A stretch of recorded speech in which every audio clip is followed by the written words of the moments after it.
Hallo zusammen! Gotta be honest with you, I sort of hesitated to make this specific video for quite a while, which has nothing to do with Rammstein or this song in specific. It's rather the, well, should I say, delicate context of the background to this tune, at least the seeming background of it. There are so many things that could and probably also need to be said about the context of Mein Teil, what it is about and why it was written this way, that, well, I thought, okay, if I were to make a lyrics analysis video to this song, like thoroughly, it would definitely be a very long video. So I just thought to myself the other day, okay, why don't you do like a double feature of sorts, which is what I ended up doing.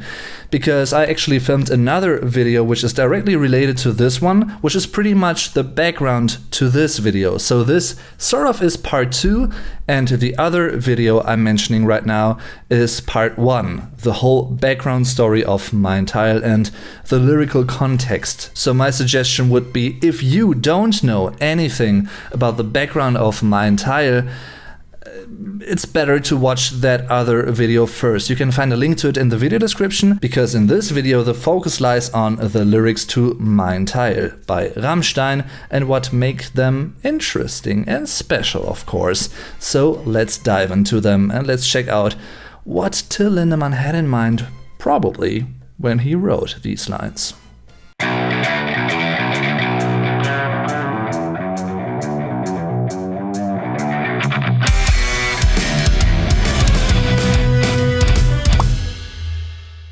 Mein Teil is the second song on Rammstein's fourth album Reise Reise, which was released in 2004. Ever since it was released as a single with a really expressive, artsy kind of video, I have enjoyed this as one of Rammstein's heaviest and darkest tracks, both instrumentally and lyrically. Before we're gonna dive into the lyrics, I really want to mention how cleverly placed this song is right after the fade out of the album's title track. What a cool, uncompromising power! Some of you might be aware of a slight, yet in the context of the song not uninteresting difference between the single version and the album version. The single version starts a bit quieter, with a little introductory phrase. Suche gut gebauten 18- bis 30-Jährigen zum Schlachten, der Metzgermeister. This pretty much equals the ad Maivis had plays on the internet. Even though this version reveals a bit more about the context right away, I still prefer the album version, also because of the aforementioned heavy impact that it has. Anyway, the first verse goes like this.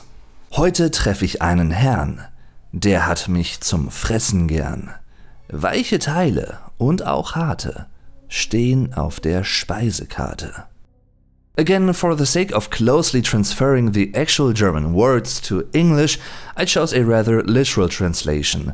The inflected noun Herrn in line 1 is the accusative form of der Herr, the sir, man or gentleman, and it's quite the typical form of address for a German man. In certain contexts it can also sound especially polite to say this. For quite a while I thought Till was singing meinen Herrn, my gentleman, instead of einen Herrn, a gentleman, which I guess would have also fitted the whole context. In this specific situation, this whole line also works as an explanation for the relationship between both parties. One is superior, the dominating part, while the other one, the lyrical I in this case, is the inferior, dominated part. This also applies to Armin Maivis and his victim Bernd Brandes, who not only wanted to be sexually dominated by him, but also to basically be wiped away from the face of the earth through him. In a way, the second line was the hardest one to translate here though, since the saying jemanden zum Fressen gern haben is a common, typical German phrase when you really like someone. So much that you would like to eat them like the most delicious dish you could imagine in the whole world.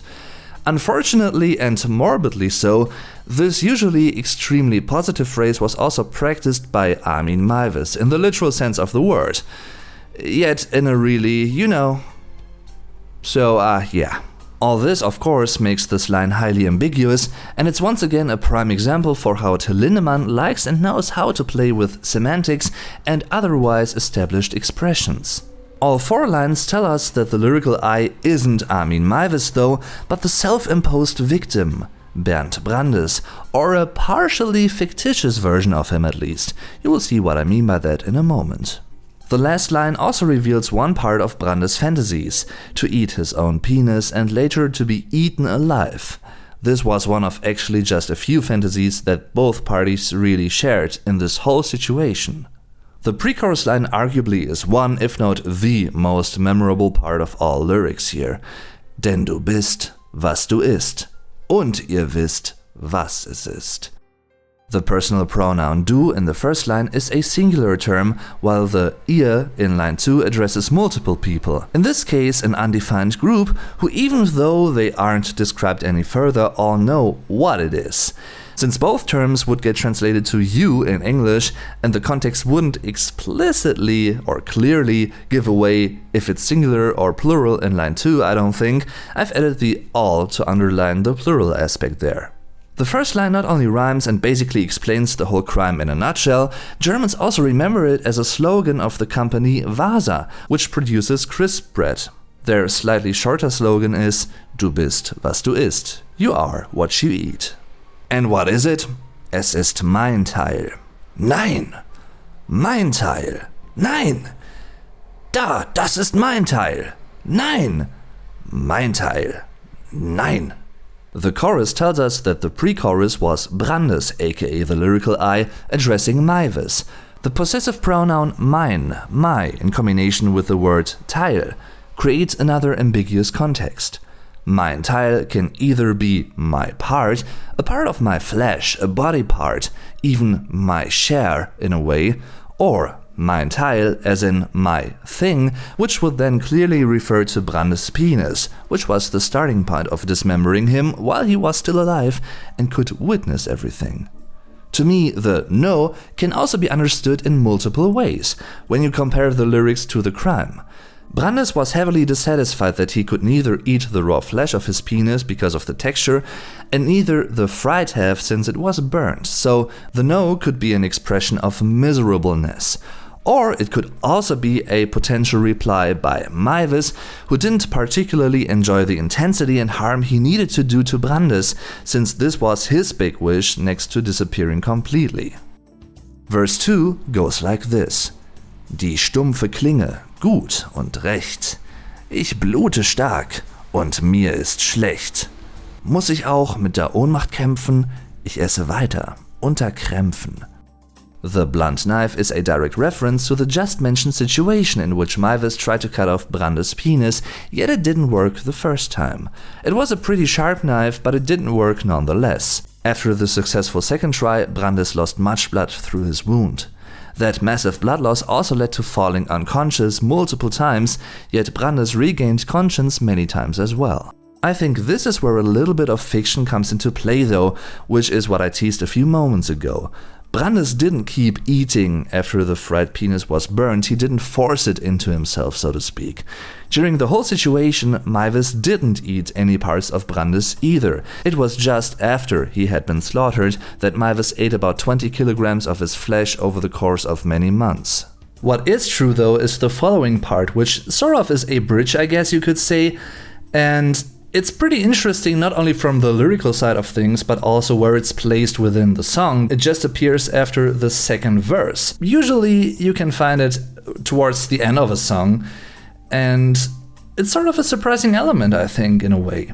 Also regarding the change of harmonies and melodies here, and the intensity, the slow mystery, I guess you can say, that is building up by the climbing structure of it.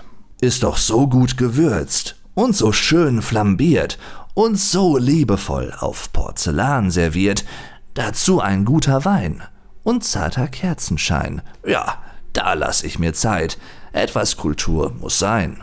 This whole bridge pictures Maivis eating Brandes' flesh, or in this case, meat, because it has basically turned to that, linguistically speaking, which was his wish to make him a part of himself, basically an eternal friend, which also fitted Brandes' desire to vanish completely. Yet to Brandes, it seems to have been a mainly sexual thing, while for Maivis it seems to have been much more fundamental. The last line is a common phrase which means that one does things thoroughly, according to common traditions, cultural habits, and with love to detail. which is true in the sense of using a precious service when you are eating a special, a rare dish, a luxurious one even. You celebrate the dish. The second to last line refers to the long period of time in which Meiwes kept eating Brandes' flesh over the course of many months. Ein Schrei wird zum Himmel fahren, schneidet sich durch Engelsscharen, vom Wolkendach fällt Federfleisch auf meine Kindheit mit Gekreisch. The second bridge, if you will, is one of the most poetic parts in the song.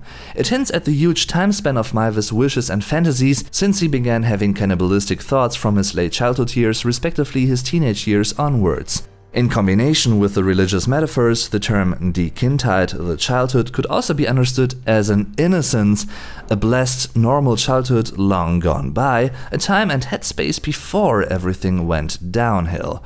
These lines could also be seen as a reference to Meiwes' inner conflict just before the slaughter. He asked himself if he should pray to God or the devil, and then went with asking God for forgiveness. Later, when he buried Brandes' head and limbs in his garden, he also held a little religious funeral ceremony. The second line, especially the term schneidet, a conjugated form of schneiden, to cut, directly refers to the slaughter, but also, in a more abstract, metaphorical way, to crossing the lines and breaking with established morals. Angels and faith couldn't prevent him from doing these things, so he and his dark thoughts cut their way through the last moral barriers, in a way. The final chorus is longer, with the last line partially being sung in English. Yes, it's Mein Teil, which could be a hint at the massive international impact these news had back in the day, and also to the fact that cannibals can be found in all parts of the world.